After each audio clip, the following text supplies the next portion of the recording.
속이 더부룩하다고 참았다가 결국 응급실에 실려가신 어르신. 감을 좋아하신다면 결코 남의 일이 아닙니다. 지난 추석 명절 직후에 제 진료실에 오신 김 어르신의 사연입니다. 70대 초반이신 김 어르신은 당뇨병을 앓고 계셨는데요. 추석에 손자가 사온 감이 너무 달고 맛있어서 며칠 동안 아침마다 한두 개씩 드셨답니다. 그런데 사흘째 되던 날부터 뭔가 이상하셨대요. 속이 더부룩하고 뭔가 꽉 찬 느낌이 들더랍니다. 처음엔 그냥 명절에 과식을 해서 그런가 보다 하고 넘기셨어요. 그런데 점점 심해지더니 나중엔 식사를 전혀 못하실 정도로 메스꺼움과 구토가 시작됐습니다. 결국 가족들이 급하게 응급실로 모시고 오셨죠. 응급실에서 위 내시경 검사를 해보니까 놀라운 광경이 펼쳐졌습니다. 김 어르신의 위 안에 주먹만한 크기의 단단한 덩어리가 자리 잡고 있었던 거예요. 마치 돌처럼 딱딱하게 굳어 있었습니다. 바로 위석이었습니다. 여러분 혹시 위석이라는 말 들어보셨습니까? 신장결석은 많이 들어보셨을 텐데 위석은 생소하실 겁니다. 위석은 위 안에서 소화되지 않은 물질들이 뭉쳐서 돌처럼 단단하게 굳어진 덩어리를 말합니다. 위 내시경 검사를 받는 분들 100명 중 약 0.4명, 그러니까 1000명 중 4명 정도에서 발견되는 비교적 드문 질환입니다. 하지만 특정 분들에게는 이 확률이 훨씬 높아집니다. 특히 김 어르신처럼 당뇨병을 앓고 계신 분, 위 수술을 받으신 분, 그리고 소화 기능이 떨어진 어르신들에게는 정말 위험한 질환이 될 수 있습니다. 그렇다면 김 어르신의 위 안에 돌이 생긴 이유가 뭘까요? 바로 감 때문이었습니다. 많은 분들이 감을 드시면 변비가 생긴다, 신장결석이 생긴다, 이런 이야기는 들어보셨을 수도 있을 겁니다. 그런데 감의 진짜 위험은 따로 있습니다. 바로 위 안에서 돌처럼 굳어지는 위석입니다. 더 놀라운 건 감을 어떻게 먹느냐에 따라 위험이 몇 배나 달라진다는 사실입니다.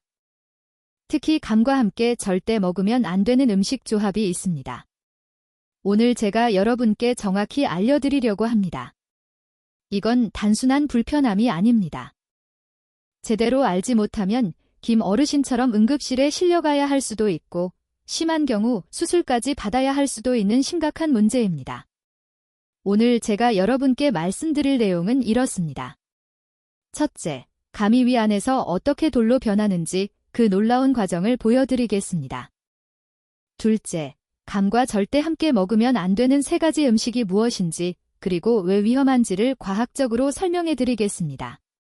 셋째, 만약 위석이 생겼을 때 어떻게 치료하는지 그리고 어떻게 예방할 수 있는지 실천 가능한 방법을 알려드리겠습니다.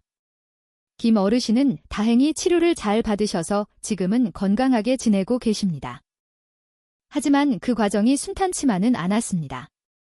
어떤 치료를 받으셨는지 그리고 지금 우리가 무엇을 조심해야 하는지 지금부터 차근차근 말씀드리겠습니다. 오늘 영상이 기대되신다면 좋아요 버튼 한번 눌러주시기 바랍니다. 여러분의 클릭 한 번이 더 많은 분들의 건강을 지키는데 큰 힘이 됩니다. 자, 그럼 이제 김 어르신이 응급실에서 겪으신 일을 좀 더 자세히 말씀드리겠습니다. 응급실에 도착하셨을 때 김 어르신의 상태는 생각보다 심각했습니다. 명절 이후 사흘 동안 제대로 식사를 못 하셨거든요. 상복부 그러니까 명치 부분이 너무 아프고 뭔가 꽉 막힌 것처럼 답답하셨대요. 물만 마셔도 토할 것 같고 조금만 드셔도 바로 구역질이 올라왔습니다. 가족분들 말씀이 평소에 식사를 그렇게 잘하시던 분이 갑자기 밥 한 숟가락도 못 드시니까 얼마나 놀라셨겠습니까? 더 무서웠던 건 김 어르신의 배가 점점 불러오기 시작했다는 겁니다. 마치 임신한 사람처럼 배가 팽팽하게 부풀어 올랐어요. 손으로 배를 누르면 아프다고 소리를 지르셨답니다. 위 내시경 검사 결과 김 어르신의 위 안에는 주먹 크기의 검은 갈색 덩어리가 자리 잡고 있었습니다. 내시경 기구로 건드려 보니까 마치 돌처럼 딱딱했어요. 이게 바로 감으로 만들어진 위석. 전문 용어로 감위석이라고 부르는 것이었습니다. 여러분, 위석이 생기면 어떤 증상이 나타나는지 정확히 아셔야 합니다. 가장 흔한 증상은 상복부 통증입니다. 명치 부근이 묵직하고 아픈 느낌이 계속됩니다. 그냥 소화불량이라고 생각하고 넘기기 쉽습니다. 두 번째로 많은 증상은 메스꺼움과 구토입니다. 위 안에 큰 덩어리가 있으니까 음식이 제대로 내려가지 않는 거죠. 조금만 먹어도 금방 배가 부르고 토할 것 같은 느낌이 계속됩니다. 이걸 전문 용어로 조기포만감이라고 합니다. 세 번째는 식욕부진과 체중 감소입니다. 먹으면 불편하고 아프니까 자연스럽게 식사량이 줄어들죠. 특히 어르신들은 며칠만 제대로 못 드셔도 금방 체중이 빠지고 기력이 떨어집니다. 네 번째는 배에 가스가 차고 팽만감이 생기는 겁니다. 위석 때문에 위의 운동이 제대로 안 되니까 음식물이 발효되면서 가스가 많이 생깁니다. 배가 북하고 불러오면서 불편한 거죠. 그런데 문제는 여기서 끝이 아닙니다. 위석을 그냥 방치하면 정말 무서운 합병증이 생길 수 있습니다. 가장 흔한 합병증은 위궤양입니다. 단단한 위석이 위벽을 계속 눌러서 상처를 만드는 거예요. 심하면 위에 구멍이 뚫리는 천공이 생길 수도 있습니다. 이렇게 되면 응급수술을 받아야 합니다. 두 번째 합병증은 위출혈입니다. 위석 때문에 생긴 궤양에서 피가 나는 거죠. 피를 토하거나 검은색 변을 보게 됩니다. 출혈이 심하면 생명이 위험할 수도 있습니다. 세 번째, 그리고 가장 위험한 합병증은 바로 장폐색입니다. 위석이 위에서 장으로 내려가면서 장을 막아버리는 거예요. 연구 결과를 보면 위석 환자의 약 20% 정도에서 이런 장폐색이 발생합니다. 장이 막히면 응급수술을 받아야 하는데 특히 어르신들한테는 수술 자체가 큰 부담이 됩니다. 실제로 제가 진료했던 한 환자분은 위석이 장으로 내려가서 소장을 완전히 막아버렸습니다. 배가 엄청나게 아프고 토하고 대변도 안 나오고 정말 심각한 상태였어요. 결국 응급수술로 장을 열어서 위석을 제거했습니다. 또 다른 합병증으로는 빈혈이 있습니다. 위석 때문에 조금씩 계속 피가 나면 서서히 빈혈이 생기는 거죠. 어르신들은 빈혈이 생기면 어지럽고 기운이 없고 넘어지기 쉽습니다. 그럼 누가 이런 위석에 가장 취약할까요? 세 가지 고위험군이 있습니다. 첫 번째는 위수술을 받으신 분들입니다. 위암이나 위궤양 때문에 위를 잘라내는 수술을 받으셨다면 정말 조심하셔야 합니다. 위수술을 받으면 위산 둔비가 줄어들고 위의 운동 기능이 떨어집니다. 그러니까 감을 드시면 위석이 생길 확률이 훨씬 높아지는 거죠. 두 번째는 당뇨병 환자입니다. 김 어르신이 바로 이 경우셨어요. 오랫동안 당뇨병을 앓으면 합병증으로 위 무력증이 생길 수 있습니다. 위가 잘 움직이지 않으니까 감이 위에 머물러 있는 시간이 길어지고 그러다 보면 위석이 되는 겁니다. 당뇨병 환자분들은 정말 조심하셔야 합니다. 세 번째는 65세 이상 어르신들입니다. 나이가 들면 자연스럽게 소화 기능이 떨어지고 위의 운동도 느려집니다. 위산 둔비도 줄어들고요. 그래서 같은 양의 감을 드셔도 젊은 사람보다 위석이 생길 위험이 훨씬 높습니다. 이 세 가지 조건 중 하나라도 해당되시는 분들은 감을 드실 때 정말 신중하셔야 합니다. 특히 두 가지 이상이 겹치는 분들, 예를 들어 당뇨병이 있으신 70대 어르신이라면 더욱 더 조심하셔야 해요.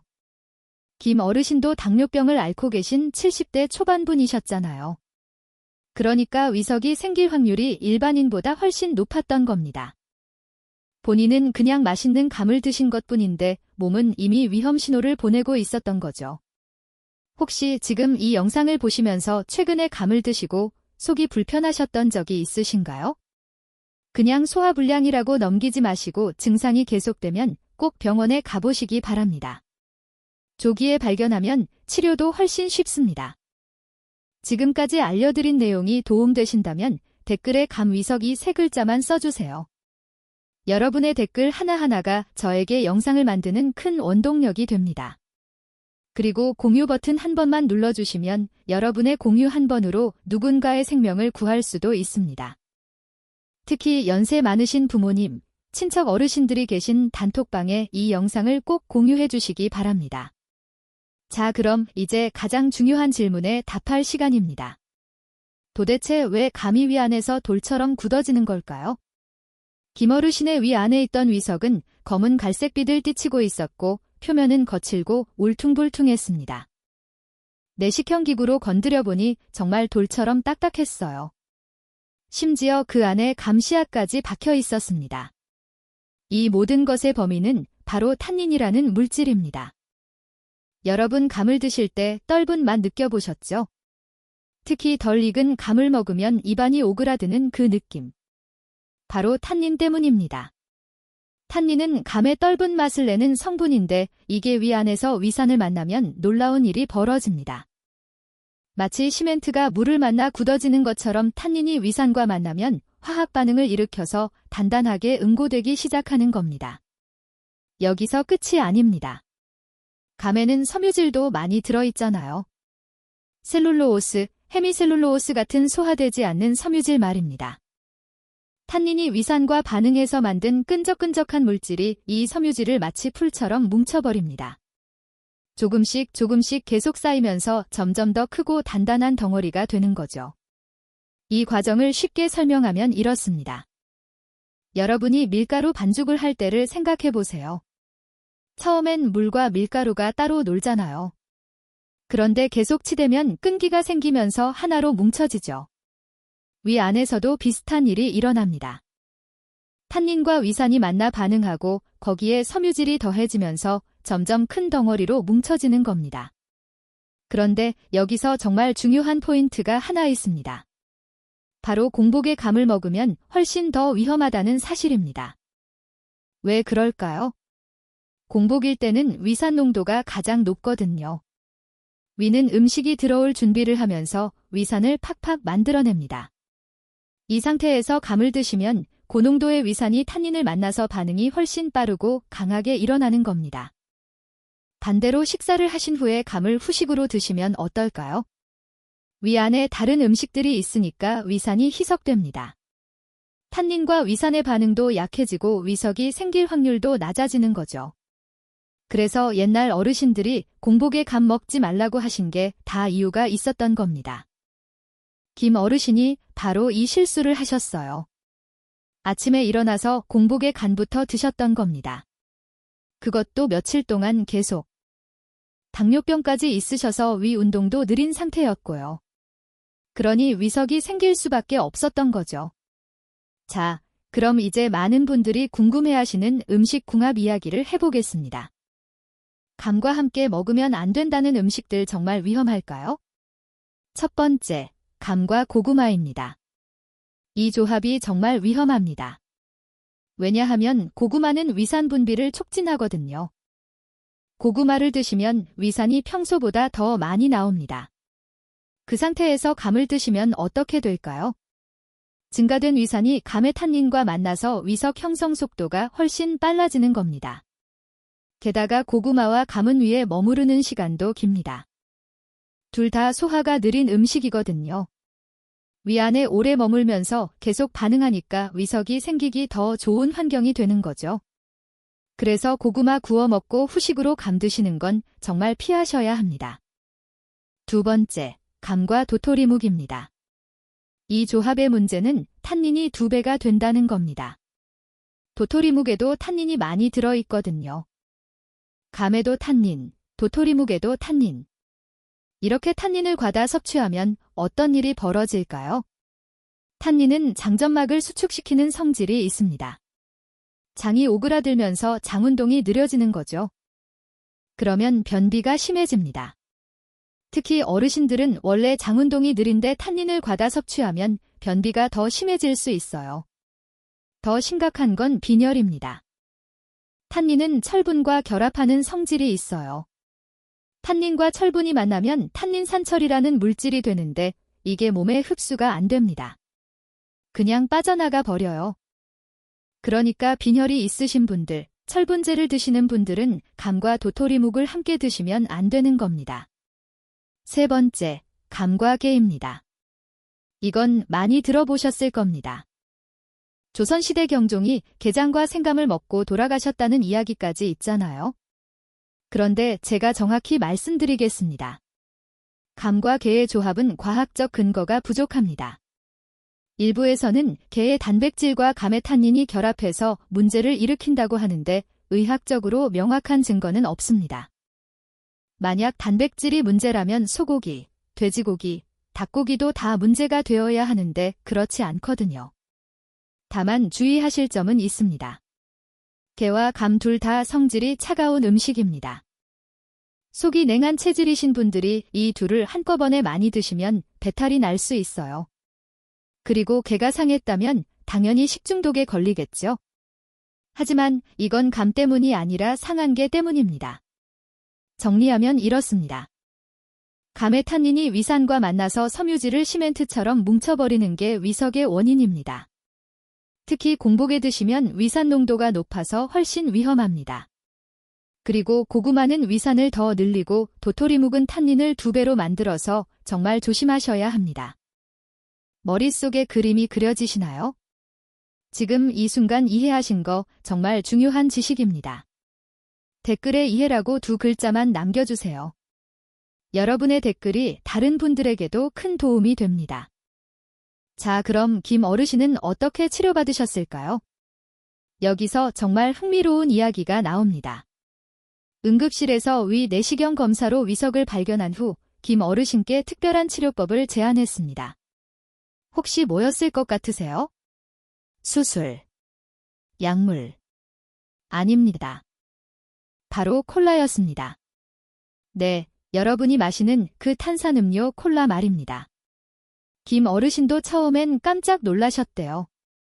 병원에서 콜라를 마시라니 이게 무슨 소리인가 싶으셨죠.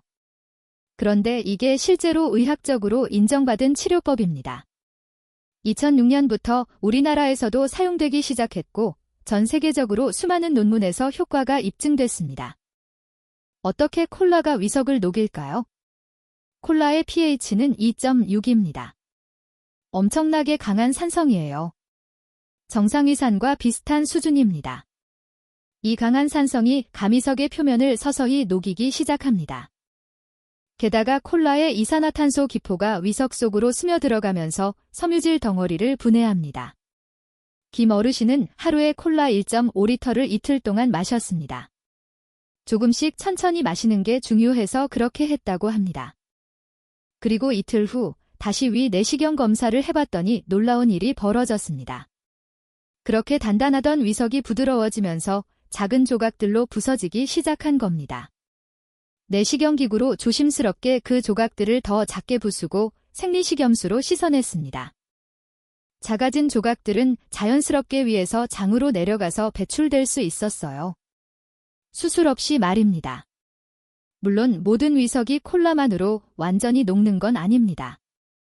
연구 결과를 보면 콜라만으로 완전히 해결되는 경우가 약 23%에서 47% 정도입니다.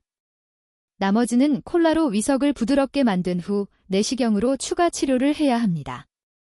특히 감위석은 일반 식물 위석보다 더 단단해서 콜라만으로 완전히 녹기 어렵습니다. 하지만 콜라가 위석을 부드럽게 만들어주기 때문에 내시경 치료가 훨씬 쉬워집니다. 수술까지 가는 경우를 많이 줄일 수 있는 거죠. 만약 위석이 의심되면 어떻게 해야 할까요? 우선 병원에 가셔야 합니다. 위 내시경 검사로 정확히 진단할 수 있습니다. 내시경을 통해 위 안을 직접 보면 위석이 있는지, 얼마나 큰지 얼마나 단단한지 확인할 수 있거든요. 진단이 되면 의사 선생님과 상담해서 치료 방법을 결정합니다. 위석이 작고 부드러우면 콜라 치료를 시도해 볼 수 있습니다. 크고 단단하면 내시경 치료를 바로 할 수도 있고요. 아주 큰 경우나 합병증이 있는 경우에만 수술을 합니다. 자, 그럼 가장 중요한 이야기를 하겠습니다. 위석이 생기지 않으려면 어떻게 해야 할까요? 6가지 예방수칙을 정확히 알려드리겠습니다. 꼭 기억하시고 실천하시기 바랍니다. 첫 번째, 고위험군은 감 섭취를 극도로 신중하게 하셔야 합니다. 당뇨병이 있으신 분, 위수술을 받으신 분, 65세 이상 어르신은 아예 안 드시는 게 가장 안전합니다. 꼭 드시고 싶으시면 일주일에 1개 그것도 아주 조심해서 드세요. 두 번째, 절대 공복에 감을 드시지 마세요. 식사를 하신 후 후식으로 드셔야 합니다. 위 안에 다른 음식이 있어야 위산이 희석되고 위석이 생길 위험이 줄어듭니다.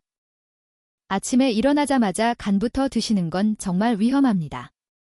세 번째, 감껍질은 꼭 벗겨서 드세요. 감껍질에 탄닌이 더 많이 들어 있습니다. 심지 부분, 그러니까 감꼭지 부분도 탄닌이 많으니까 그 부분은 도려내고 드시는 게 좋습니다. 네 번째, 과다 섭취를 피하세요. 아무리 맛있어도 일주일에 한두 개 정도만 드시는 게 안전합니다. 며칠 연속으로 매일 먹는 건 절대 안 됩니다. 김 어르신도 사흘 연속으로 드셨다가 문제가 생겼잖아요. 다섯 번째, 빈혈이 있으신 분들, 철분제를 드시는 분들은 감과 철분제를 최소 3시간에서 4시간 간격을 두고 드세요. 탄닌이 철분 흡수를 방해하니까요. 아침에 철분제를 드셨으면 감은 저녁에 드시는 식으로 간격을 두셔야 합니다. 여섯 번째, 위험한 음식 조합을 피하세요. 고구마와 감을 함께 드시지 마세요. 도토리묵과 감도 같이 드시지 마세요. 한 끼 식사에서 이런 조합이 나오면 하나만 선택하시는 게 좋습니다. 그리고 한 가지 더 말씀드리면 단감보다 홍시가 더 안전합니다. 홍시는 익으면서 탄닌이 불용성으로 변하거든요. 물에 녹지 않는 형태가 되는 거죠. 그래서 홍시는 위석을 만들 위험이 훨씬 낮습니다. 감을 드실 거면 완전히 익은 홍시를 드시는 게 좋습니다. 만약 감을 드신 후 속이 불편하시다면 어떻게 하실 건가요? 그냥 참지 마시고 바로 병원에 가세요. 이틀 이상 증상이 계속되면 꼭 검사를 받으셔야 합니다. 빨리 발견할수록 치료도 쉽고 합병증도 막을 수 있습니다. 김 어르신은 다행히 콜라 치료와 내시경 치료로 위석을 완전히 제거하셨습니다. 그리고 지금은 이 6가지 수칙을 철저히 지키고 계십니다. 당뇨병도 있으시고 연세도 있으셔서 이제는 감을 아예 안 드신다고 하세요. 여러분도 오늘 배우신 이 6가지 수칙 꼭 실천하시기 바랍니다. 지금 바로 실천하시겠다고 다짐하신 분들은 구독 버튼 눌러주시고 알림 설정도 꼭 해주세요. 앞으로 이런 건강 정보를 빠르게 받아보실 수 있습니다. 자, 그럼 이제 김 어르신의 이야기를 마무리하겠습니다. 김 어르신은 콜라 치료와 내시경 치료를 받으신 후 사흘 만에 퇴원하셨습니다. 처음 응급실에 오셨을 때는 얼마나 고통스러워 하셨는지 모릅니다. 밥 한 숟가락도 못 드시고 배는 불러오고 가족들이 얼마나 걱정하셨겠습니까? 하지만 지금은 완전히 건강을 되찾으셨습니다. 제가 한 달 후 외래 진료에서 배웠을 때 김 어르신은 환하게 웃으시면서 이렇게 말씀하셨어요. 평생 감을 좋아했는데 이제는 무섭다고. 하지만 덕분에 건강하게 먹는 법을 배웠다고 말입니다. 김 어르신은 지금 6가지 예방수칙을 철저히 지키고 계십니다. 당뇨병 관리도 더 열심히 하시고 식사습관도 많이 개선하셨어요. 그리고 가족들에게도 주변 어르신들에게도 오늘 제가 말씀드린 내용을 열심히 알려주신답니다. 여러분, 오늘 제가 말씀드린 내용을 3가지로 정리하겠습니다. 이 3가지만큼은 꼭 기억하시기 바랍니다. 첫째, 감의 진짜 위험은 위 속에서 돌처럼 굳는 위석입니다. 신장결석이 아니라 위석입니다. 감의 탄닌이 위산과 만나서 섬유질을 시멘트처럼 뭉쳐버리는 겁니다. 이걸 그냥 놔두면 장폐색 같은 심각한 합병증이 생길 수 있습니다. 둘째, 당뇨병 환자, 위수술 받으신 분, 65세 이상 어르신들은 특히 조심하셔야 합니다. 일반인보다 위석이 생길 확률이 훨씬 높습니다. 이런 분들은 감을 드실 때 정말 신중하게 아니면 아예 안 드시는 게 가장 안전합니다. 셋째, 공복에 먹지 않고 고구마나 도토리묵과 함께 먹지 않으면 훨씬 안전합니다. 식사 후에 후식으로 1개 정도만 드세요. 껍질은 벗기시고요. 그리고 며칠 연속으로 드시는 건 절대 안 됩니다. 이 3가지만 기억하셔도 위석으로부터 여러분의 건강을 충분히 지킬 수 있습니다. 여러분 모두 건강하시고 오늘 배운 내용 꼭 실천하셔서 늘 건강한 삶 누리시기 바랍니다. 감사합니다.